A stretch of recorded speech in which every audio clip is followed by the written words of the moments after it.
भारत छोड़ो आंदोलन की मूल भावना क्या है? भारत छोड़ो आंदोलन की जो पृष्ठभूमि है उसको समझना बहुत ज़रूरी है। 1941 में जापान और अमेरिका महायुद्ध में खींचे गए और उसके बाद वाकई वो विश्व युद्ध बन गया और दक्षिण पूर्वी एशिया में जो फ्रांस, इंग्लैंड और हॉलैंड का साम्राज्य था उसको ख़त्म करके जापानी सेना भारत की सीमा पे आ पहुंची। हिंदी महासागर में जो अंग्रेज़ों के नाविक बेड़े का वर्चस्व था उसको भी जापान ने नष्ट कर दिया।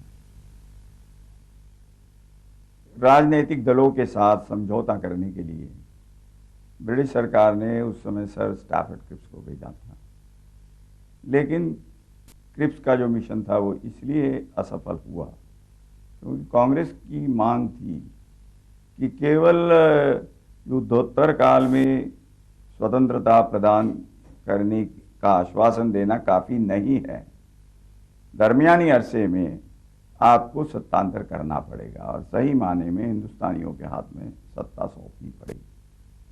इसके लिए चर्चिल की सरकार तैयार नहीं थी। तो उसके बाद सवाल आया कि दिन प्रतिदिन जनता निराश होती चली जा रही थी और जापानियों के सामने वो घुटने टेक देगी, ऐसा गांधी जी को महसूस होने लगा। इसलिए प्रतिकार की ज्योति, प्रतिरोध की ज्योति जलाने के लिए भारत छोड़ो नारा गांधी जी ने दिया और ये फैसला किया कि ये अंतिम लड़ाई होगी और उसमें हमें सर्वोच्च त्याग करना पड़ेगा। ये भावना थी भारत छोड़ो आंदोलन के पीछे। क्या आप ये महसूस करते हैं कि वह आंदोलन, भारत छोड़ो आंदोलन, अहिंसा से हिंसा के रास्ते में नहीं भटक गए? ये जो हिंसा अहिंसा का सवाल है ये बहुत पेचीदा है।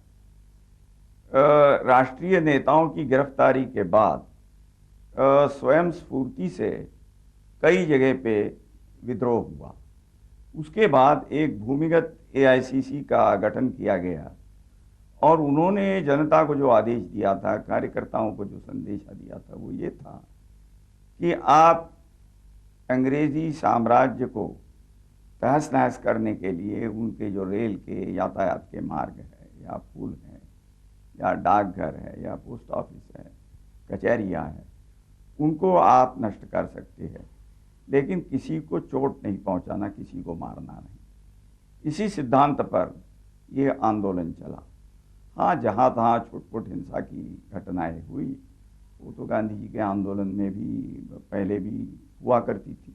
लेकिन चिमूर, आष्टे, कामरूप, पटना, ये जो घटनाएं हैं, क्या आपको इस बात को कहने के लिए विवश नहीं करती हैं कि अंग्रेजों के अत्याचार का रिएक्शन था?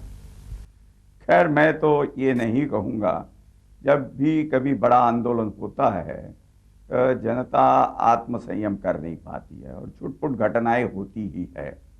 तो अंग्रेज़ों के ज़्यादा की तरफ से ज़्यादती हुई और उसका लोगों ने जवाब दिया, ये बात अपने आप में सही है। लेकिन अगर आप जनता के मनोविज्ञान को समझ लेंगे तो किसी भी बड़े आंदोलन में आत्मसंयम से पूरी तरह जनता काम नहीं करती है। फिर भी मैं ये कहूँगा कि हम कोई हिंसा के गीत गाने वाले लोग नहीं थे। हम हिंसा को बुरा समझते थे। गांधी जी का और गांधी जी के दर्शन का हमारे ऊपर बड़ा प्रभाव था और जहाँ तक संभव हो हम किसी को चोट नहीं पहुँचाते थे, न किसी को हम लोग मारते थे। एक घटना का मैं जिक्र करना चाहता हूँ जिसका हिंसा के सवाल से सीधा संबंध है। मेरे जिम्मे खानदेश के संगठन की जिम्मेदारी थी और हमारे जो एक्शन ग्रुप्स थे उनको हम लोगों ने ये भी कहा था कि आप रेल की पटरियाँ उखाड़ के जो मालगाड़ियाँ हैं, गुड्स ट्रेन हैं, उनको आप गिरा सकते हैं। तो एक दफ़ा ऐसा हुआ कि आप समझ लीजिए कुछ सही जानकारी न मिलने के कारण या कुछ लापरवाही के कारण पटरियों को जब उखाड़ के फेंक दिया गया तो एक पैसेंजर गाड़ी आ रही थी और वो पेशावर एक्सप्रेस गाड़ी थी और वो दुर्घटनाग्रस्त हो गई। जब ये दुर्घटना हो गई तो कुछ ही घंटों के अंदर मैं दुर्घटना के स्थल पे पहुंचा और मैंने देखा कि किसी का हाथ कटा हुआ है, किसी का पैर कटा हुआ है, किसी का सिर कटा हुआ है। तो ये जो खौफनाक नज़ारा मैंने देखा उसका मेरे मन पर बहुत बड़ा असर हुआ और एक किस्म की ग्लानि उदासी मेरे मन पे छा गई।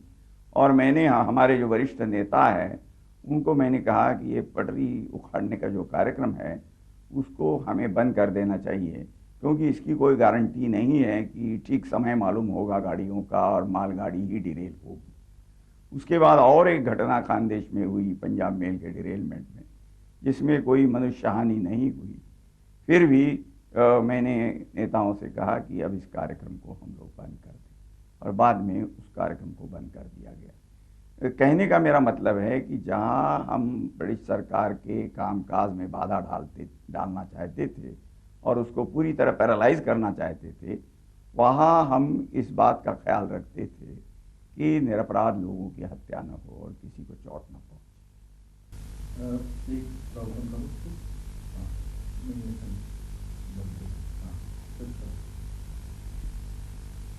आप अपने क्षेत्र के बारे में और वहाँ पर 9 अगस्त के बाद कैसे रूप बना, जनता वहाँ कैसे आंदोलन हुई और पीरियड में जिसमें भारत छोड़ो आंदोलन का काल कहा जा सकता है, उस कालखंड में कौन सी ऐसी घटनाएं हुई जो आज भी आपकी स्मृतियों में ताज़ा? जैसे ये दुखद घटना का मैंने जिक्र किया, पेशावर एक्सप्रेस की दुर्घटना का, उसी तरह एक बात मैं कहना चाहता हूँ कि जब हम लोग भूमिगत आंदोलन चलाते थे तो इसका ये मतलब नहीं है कि जनता से हम लोग कट गए थे या जनता से गुप्तता बरतते थे। जहाँ तक हमारा सवाल है, कई दिनों तक हम लोग गाँव में जाके खुलकर आम सभाएं करते थे। रात में हम लोग 20 किलोमीटर 25 किलोमीटर चलते थे, किसी किसान के बगीचे में ठहरते थे, शाम को वहाँ सभा होती थी, रास्ते में कोई पोस्ट ऑफिस मिला, कोई ये टेलीग्राफ वायर्स मिल गए, उनको तहस नहस कर देते थे। एक दो बार ऐसा भी हुआ कि हमारी सभाओं में कुछ सशस्त्र पुलिस आ गए, तो अब लोग डरे नहीं, काफ़ी भीड़ थी, तो सवाल आया अब क्या किया जाए। हमारे कुछ साथी थे, वो कहने लगे कि इनको निशस्त्र करके उनके हथियारों को हम लोग ले लें।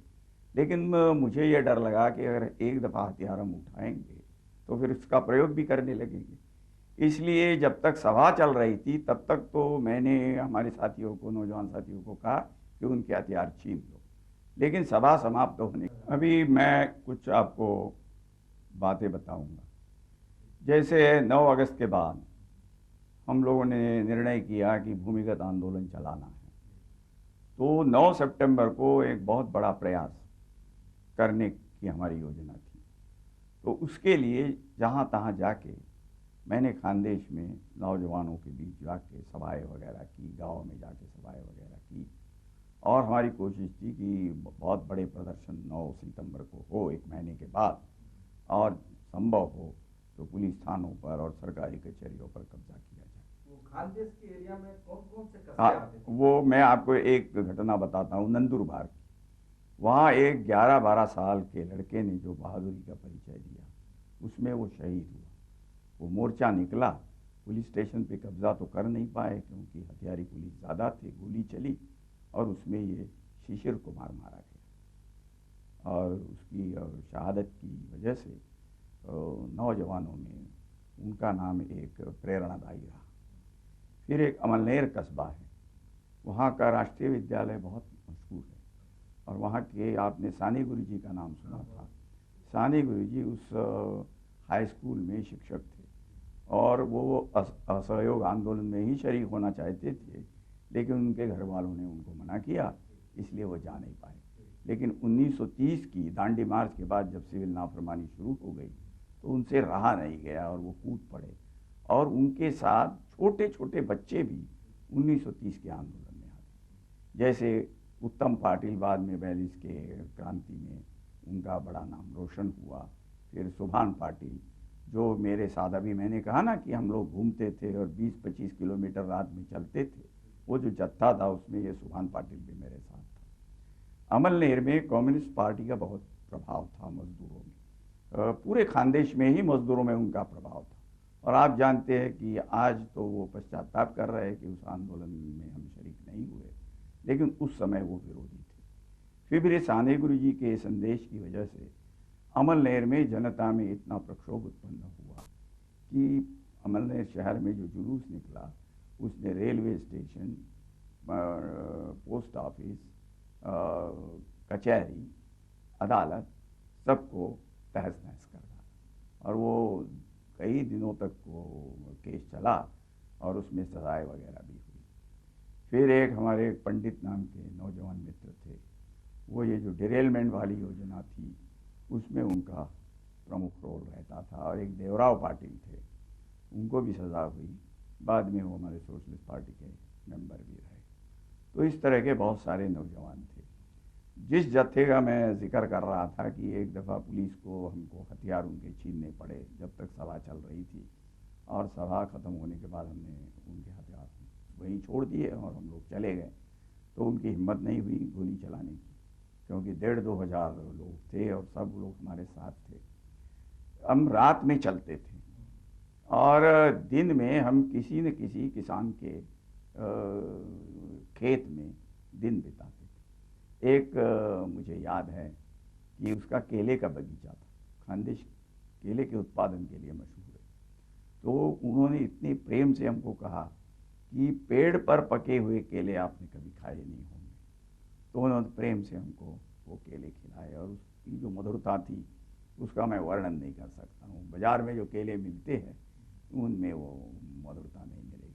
तो मेरा कहने का मतलब है कि हमसे वो डरते नहीं थे, न हमको भगाते थे, बल्कि हमको आश्रय देते थे, प्रेम से हमारा स्वागत करते थे, हर प्रकार से मदद करते थे। हम पूछते थे कि पुलिस आएगी तो क्या होगा, तो उन्होंने कहा आप परवाह मत कीजिए, हम देख लेंगे।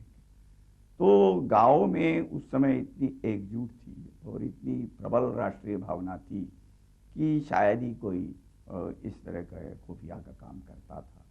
और हमारे जाने की वजह से गिरफ्तारी या किसी किसान की हुई, ऐसी बहुत कम घटनाएं घटी। जब पुलिस का दबाव हमारे ऊपर बहुत ज़्यादा बढ़ गया और फिर हमारे लिए इस तरह घूमना जब मुश्किल हो गया, तो आगे के निर्देश प्राप्त करने के लिए मैं बम्बई आया। और बम्बई में उसी समय अप्रैल महीने की बात है, बहुत सारे लोगों की छापामारी में गिरफ्तारियाँ हुई। तो उसके बाद महाराष्ट्र के कार्य के लिए मुझे कहा गया कि मैं बम्बई में ही रहूं। और अच्युत पटवर्धन के संपादकत्व में एक पत्रिका हमने मराठी में शुरू की, उसका नाम क्रांतिकारी था। संपादक का नाम तो अच्युत पटवर्धन का नाम था, लेकिन सारा काम मैं ही देखता था। पहले तो हम लोग साइक्लोस्टाइल पत्रिका ही निकालते थे। बाद में फॉर्जेट स्ट्रीट पर हम लोगों ने अपना गुप्त प्रिंटिंग प्रेस शुरू की और उसमें 3-4 अच्छे नौजवान थे और एक प्रोफेशनल कंपोजिटर था, वो भी राष्ट्रीय भावना से प्रेरित होकर हमारे साथ आया था। तो वो सबको सिखाता था कंपोज कैसे करना। तो इन लड़कों के साथ मैं भी जाता था, तो उनका जोश बढ़ाने के लिए, उत्साह बढ़ाने के लिए मैं भी कंपोजिंग सीखता था और उनका इस काम में हाथ बटाता था। उनके ऊपर मेरा बड़ा कड़ा नियंत्रण रहता था। मैं कहता था दिन में आप लोग बाहर नहीं जा सकते, और अगर आप बोर हो जाएंगे, ऊब जाएंगे, तो कभी कभी सिनेमा जा सकते हो, लेकिन रात के सिनेमा में जाना और चुपचाप किसी से बात न करते हुए वापस चले आना।